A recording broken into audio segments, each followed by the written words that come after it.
Hello guys, आपका स्वागत है मेरे चैनल में। आज हम लोग पढ़ेंगे क्लास 11th का English chapter 1.2 on to the top on to the summit we reach top. ये लेसन लिखा है तेंजिंग नॉर्गे। सो बेसिकली ये जो लेसन है ऑथर का एक्सपीरियंस है कि वो जब माउंट एवरेस्ट की चढ़ाई कर रहे थे तो उन्होंने क्या क्या देखा, क्या ओवरऑल एक्सपीरियंस है। और उन्होंने 29 मई 1953 को माउंट एवरेस्ट की चढ़ाई कंप्लीट की थी उनके एक साथी के साथ जिसका नाम है एडमंड हिलेरी। सो बेसिकली अभी हम लोग चैप्टर स्टार्ट करते हैं। तो स्टार्टिंग में ऑथर कहते हैं कि जब वो कैंप 9 छोड़े तो उन्होंने मन ही मन ठान लिया था कि वो ऊपर चढ़ के ही रहेंगे, चाहे उन्हें मौत क्यों ना आ जाए, वो मौत से नहीं डरेंगे लेकिन चढ़ेंगे। जब टेंजिंग नॉर्गे और एडमंड हिलेरी चढ़ रहे थे तो वो अपने पोजीशन स्विच कर रहे थे, कभी कोई आगे तो कोई उसको फॉलो कर रहा है। क्योंकि जब कोई आगे चढ़ता है, जब कोई आगे रहता है चढ़ाई के वक्त, तो उसको रास्ता क्लियर करना पड़ता है, बहुत सारे काम रहते हैं, और जो दूसरा रहता है वो उसको फॉलो करता है। तो आगे ऑथर कहते हैं उनके पास 4 झंडे थे उनके पॉकेट में। जब वो कैंप 4 में पहुँचे तब कर्नल हंट ने उनको 3 फ्लैग दिए थे। एक था ब्रिटेन का, दूसरा था यूनाइटेड नेशंस का और तीसरा था नेपाल का। और कर्नल हंट ने कहा कि ये 3 फ्लैग लो और ऊपर जाके प्लांट कर देना, लगा देना। और कर्नल हंट को ऑथर पे भरोसा था कि वो ऊपर टॉप पे ज़रूर पहुंचेंगे। तो ऑथर ने कर्नल हंट से पूछा कि मेरे पास इंडियन फ्लैग भी है, तो क्या मैं उसे भी जाके ऊपर लगा सकता हूँ। तो कर्नल हंट ने जैसे ही ये सुना उनको बहुत अच्छा लगा और उन्होंने कहा कि मुझे ये सुन के बहुत अच्छा हुआ लगा कि तुम अपने साथ एक इंडियन फ्लैग भी लाए हो। आगे जब ऑथर 1 घंटे तक चलते रहे तो उन्होंने अपना डायरेक्शन चेंज कर दिया। वो साउथ की तरफ जा रहे थे, अब वो नॉर्थ की तरफ जाने लगे। ऑथर बहुत ही धीरे धीरे जा रहे थे क्योंकि वो रास्ता ना बहुत ही मुश्किल था। जब ऑथर लास्ट 60-70 फीट के थे, मतलब जो लास्ट 60-70 फीट्स था, वो इतना डेंजरस नहीं था, लेकिन फिर भी वो अलर्ट थे। और ऑथर बाद में समिट पे ऑलमोस्ट साथ में ही उनके साथी के साथ पहुंच गए। जब 50 फीट बाकी था, ऑथर और हिलेरी के बीच में सिर्फ 20 फीट्स का ही डिस्टेंस था, और वो एक रोप से बंधे हुए थे। नॉर्मल टाइम में रोप जो थी वो लूज़ थी, लेकिन जब उनको लगा कि हाँ यहाँ पे थोड़ा सा डेंजर है, तब वो रोप को टाइट कर देते थे। TAUT, टॉट का मतलब टाइट कर देते हैं चैप्टर में जो है। वो दोनों सिर्फ एक रस्सी के सहारे ही चढ़ पा रहे थे। अगर कोई एक रहता वो अकेले नहीं चढ़ पाता, दोनों साथ में ही थे तभी वो चढ़ पाए। ऑथर कहते हैं कि लोग उनसे अक्सर पूछते हैं कि समिट पे कौन पहले पहुंचा था, लेकिन ऑथर कहते हैं कि ये तो मेरा गोल था ही नहीं। इस बातों पर इसके लिए उन्होंने ध्यान नहीं दिया। उनका गोल था कि बस उनको ऊपर पहुंचना है। हाँ, अगर डिस्टेंस 1000 फीट होता तो ये क्वेश्चन लेजिट होता, बट लेकिन डिस्टेंस उन दोनों के बीच में बहुत कम था।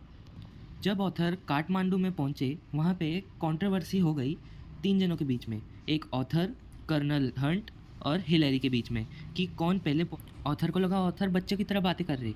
सो जब बाद में उन्होंने एक एग्रीमेंट साइन किया था प्राइम मिनिस्टर ऑफ नेपाल के ऑफिस में, वहाँ पे उन्होंने कहा कि उनके पास एक कॉपी है हिलेरी की स्टेटमेंट की। अभी मैं आपको वो हिलेरी के जो उसने लिखा था मैं आपको वो समझाता हूँ उसने क्या लिखा था।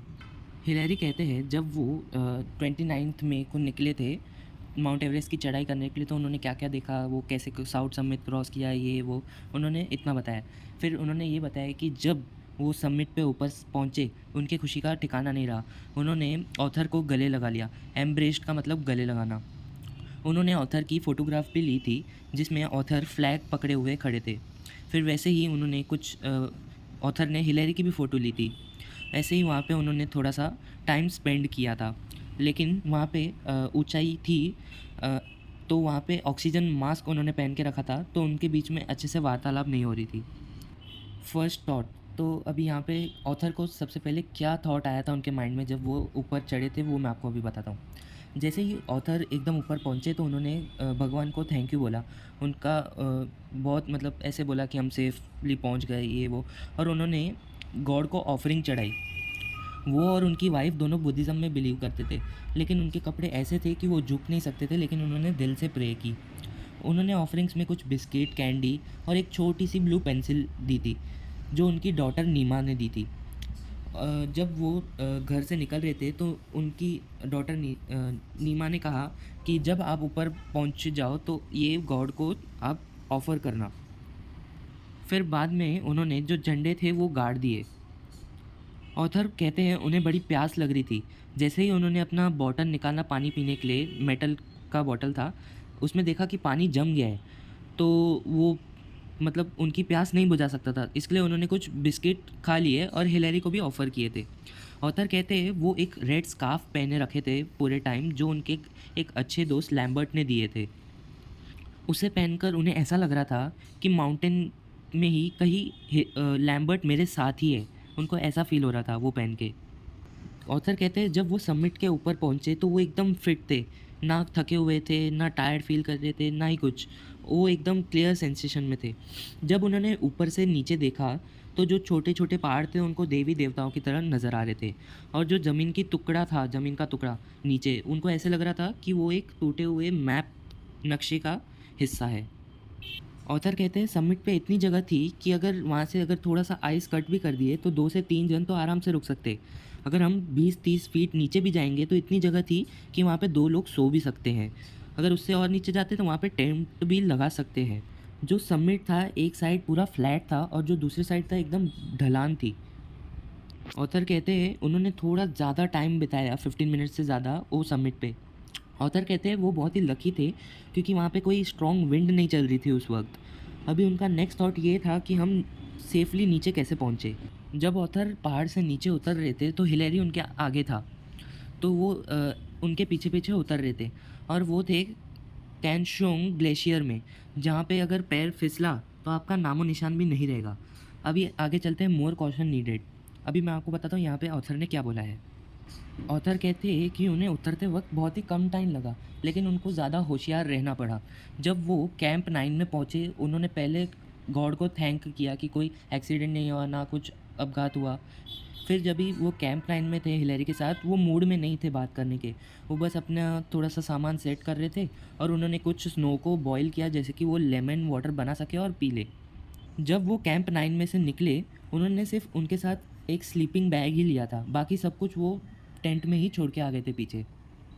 वैसे ही ऑथर कैंप 9 से कैंप 8 में गए और वहाँ पे एक नाइट स्पेंड की।